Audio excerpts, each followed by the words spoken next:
வணக்கம். நிகழ்ச்சி மூலமாக உங்களை சந்திப்பதில் பெரும் மகிழ்ச்சி அடைகிறேன். வாழ்க்கையில் வெற்றி பயன் நோக்கி பயணம் செய்து கொண்டிருக்கிறீர்கள். இந்த பயணங்கள் நல்ல முறையில் வெற்றி பெற என் அன்பின் வாழ்த்துக்கள். நீங்கள் நல்லா இருப்பீங்க. இப்போ இருக்கிறத விட 1000 மடங்கு அதிகமாகும்படி நம்ம சேனைகள் கர்த்தர் தாமே உங்களை ஆசீர்வதித்து உயர்த்துவாராக. நல்லா கவனிச்சு பாருங்கள். வாழ்க்கையில் கடந்து போகிற பயணத்தில் சில தோல்விகள் உண்டாயிருக்கலாம். நல்லா கவனிச்சு அதை நினச்சி நீங்கள் சோர்ந்து போகாதீங்க, டயர்ட் ஆகாதீங்க. எந்தெந்த காரியத்தில் நீங்கள் தோல்வி அடைஞ்சிருக்கீங்களோ அந்தந்த காரியத்துக்கு உண்டான அறிவு நமக்கு குறைவாக இருக்கிறனால தான் அந்த காரியத்தில் நீங்கள் தோல்வி அடைஞ்சிருக்கீங்க. அதனால் தோல்வி என்பது ஒரு மேட்டரே கிடையாது, பிரச்சனையே கிடையாது.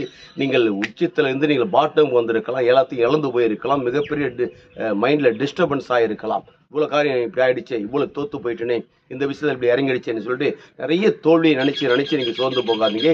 ஒரு குறிப்பேடு எடுத்து எழுதுங்க. எந்தெந்த காரியம் நீங்கள் தோற்று போகணும் அந்தந்த காரியத்துக்குண்டான நாலேஜ் தான் குறைவாக இருக்குது, வேறு மேட்ரு ஒன்றும் இல்லை. அதில் எந்த காரியத்தை தோற்றீங்களோ அந்த காரியத்துக்குண்டான அறிவை மட்டும் கற்றுக்கொள்ளுங்கள். அதற்கு பிறகு என்னங்க, வாழ்க்கையில் நீங்கள் மிகப்பெரிய வெற்றி அடைய முடியும். பொருளாதாரத்திலும் சுகத்திலும் ஆரோக்கியத்திலும் நீங்கள் மிகப்பெரிய அளவில் நீங்கள் நல்லா இருப்பீங்க, உயர்ந்திருப்பீங்க, பெஸ்ட்டாக இருப்பீங்க. அதில் இந்த உலகத்தில் சமுதாயத்தில் கேள்விகளோடு கூட வாழாதீங்க. அநேக நேரங்களில் நீங்கள் கேள்விகளோடு வாழ்ந்திருந்தாலும் அது குழப்பத்தை ஏற்படுத்தும். என்னால் இந்த உலகத்தில் வெற்றி பெற முடியும், ஜெயம் பெற முடியும், அந்த லக்கனை அடைய முடியும், ஆண்டவர் என்னை செய்வார் என்று மிகப்பெரிய நம்பிக்கையோடு விசுவாசத்தோடு நீங்கள் வாழ்க்கையை தொடங்கி பாருங்கள். அதன் பிறகு பாருங்கள், வேறு லெவலுக்குள்ளாக உங்கள் வாழ்க்கை இருக்கும். அதில் தயவாக நான் சொல்லுகிறேன், பணிவாக சொல்கிறேன், எந்த காரியத்தை நீங்கள் முன்னேற வேணும் அந்த காரியத்துக்கான அறிவு நம்ம கிட்ட இருந்தால் தான் அது வாழ்க்கையில் முன்னேற முடியும். அந்த அறிவு தான் கற்றுக்கொள்வது.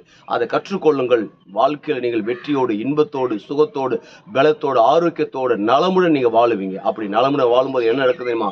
ஒட்டுமொத்த உலக நாடுகளுக்கு நம் ஆண்டவர் இயேசு கிறிஸ்து உங்களை கடன் கொடுக்கும்படியாக வைக்கிறார். நீங்கள் வற்றாத நீரூற்றை போல இருப்பாய் என்று சொல்லி உங்களிருந்து விடைபெறுகிறேன். உங்கள் நண்பன் ரவி பெரியபாளையம்.